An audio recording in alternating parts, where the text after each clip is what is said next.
Olá, meu nome é Meire Rosa, sou da Luna Velas Artesanais. Hoje eu vou ensinar vocês como fazer uma vela com café desidratado.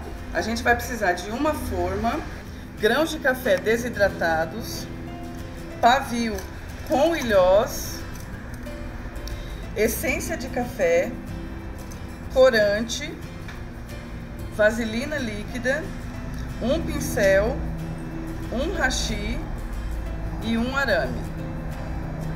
E aqui é o cipózinho que depois da vela pronta eu vou usar só para enfeitar mesmo. Você vai untar a forma com a vaselina líquida, também vai untar o arame, centralizar o arame na forma, colocar o hashi.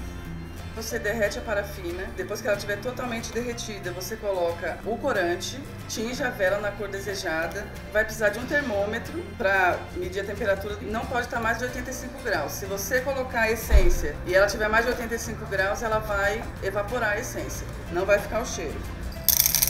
Joga o café, tanto que você quiser, dependendo da altura da vela, centralize o pavio, você vai derramar na forma a parafina, até a altura que você quiser. Você tem que dar uma batidinha.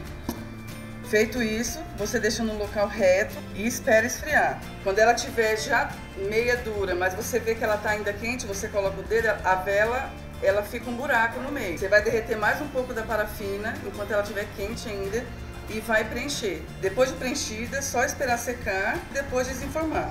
Depois de desenformada, você vai dar só um lacinho com cipózinho. Gente, lembrando que todo o material que foi utilizado você encontra no site www.africanart.com.br. E as minhas velas, que também eu tenho o site www.lunavelasartesanais.com.br. Espero que vocês tenham gostado e até a próxima!